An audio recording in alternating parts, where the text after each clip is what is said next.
right around the world watching this coverage of the 2012 London Paralympic Games. This is the opening ceremony. Amy Bainbridge with you and Chris Waddell, bringing you coverage of this very special event, which involves thousands of performers and athletes, of course, as we'll see them later on in the evening.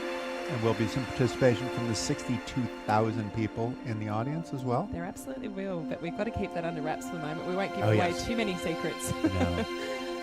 Ever since the dawn of civilization, people have craved for an understanding of the underlying order of the world.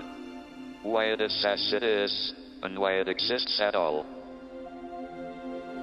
But, even if we do find a complete theory of everything, it is just a set of rules and equations. What is it that breathes fire into the equations, and makes a universe for them to describe?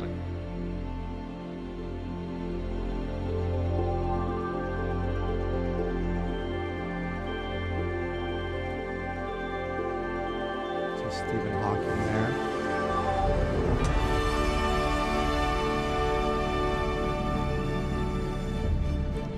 So the central theme of this opening ceremony is one of enlightenment, something that Stephen Hakwing fits into, such a trailblazer in so many facets. Which is kind of interesting. Miranda's taken from Shakespeare's The Tempest. We live in a universe governed by rational laws that we can discover and understand. Look up at the stars, and not down at your feet.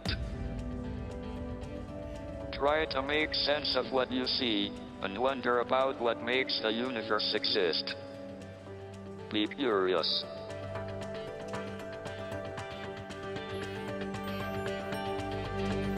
That certainly is going to be a sense. There ought to be something very special about the boundary conditions of the universe. And what can be more special than that there is no boundary? And there should be no boundary to human endeavor.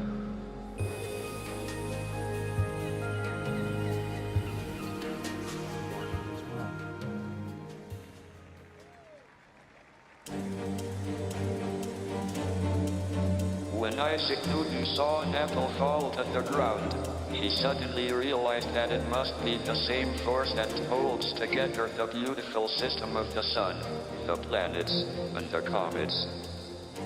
This gravity is the same force that can draw us into a black hole, never to return. Most auspicious star. We'll see where that most auspicious star is going to go now. The Large Hadron Collider at CERN is the largest, most complex machine in the world, possibly the universe. By smashing particles together at enormous energies, it recreates the conditions of the Big Bang. The recent discovery of what looks like the Higgs particle is a triumph of human endeavor and international collaboration.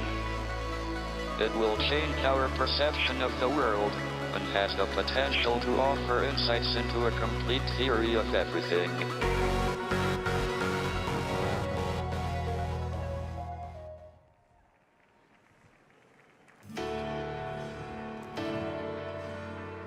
The Paralympic Games is also about transforming our perception of the world. We are all different. There is no such thing as a standard or run-of-the-mill human being, but we share the same human spirit. What is important is that we have the ability to create. This creativity can take many forms, from physical achievement to theoretical physics. However difficult life may seem, there is always something you can do and succeed at. The Games provide an opportunity for athletes to excel, to stretch themselves and become outstanding in their field. So let us together celebrate excellence, friendship, and respect. Good luck to you all. Ladies and gentlemen, please welcome the Paralympic Flame.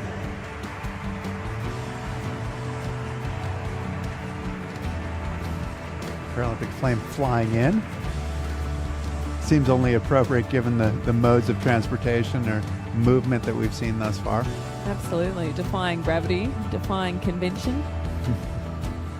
Or at least stretching your sense of gravity, right? But that is a very big drop. From well outside the stadium.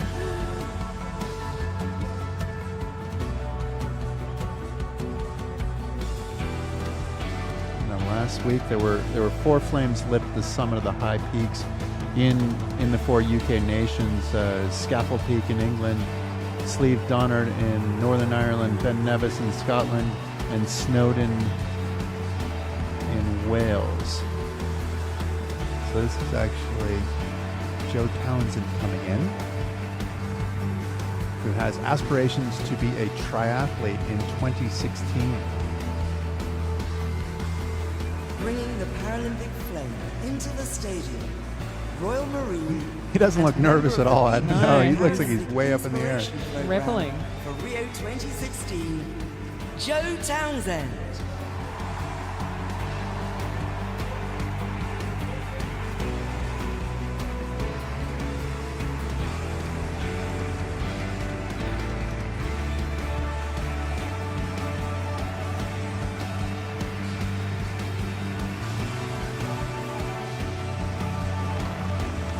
Pretty impressive entrance, to say the least. Fantastic. And he's passing it off to David Clark, who is competing this year. So it's a bit of the future going to the present. The question is always who will get to light the cauldron. Cauldron. What an honour. We know you've done Continuing that the before. journey of the Paralympic flame, competing member of GB Blind Five-a-side football team, David Clark.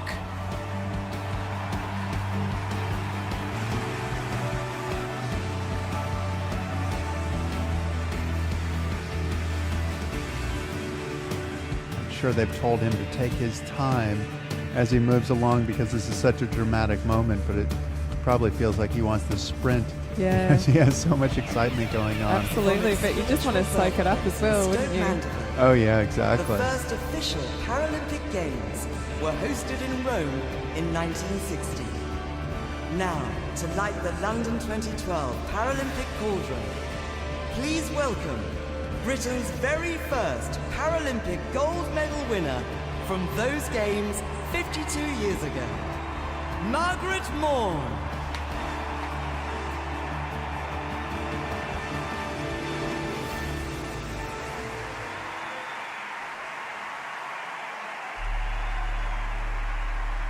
From the very first Paralympic Games back in 1960, when they first called them the Paralympics back in Rome.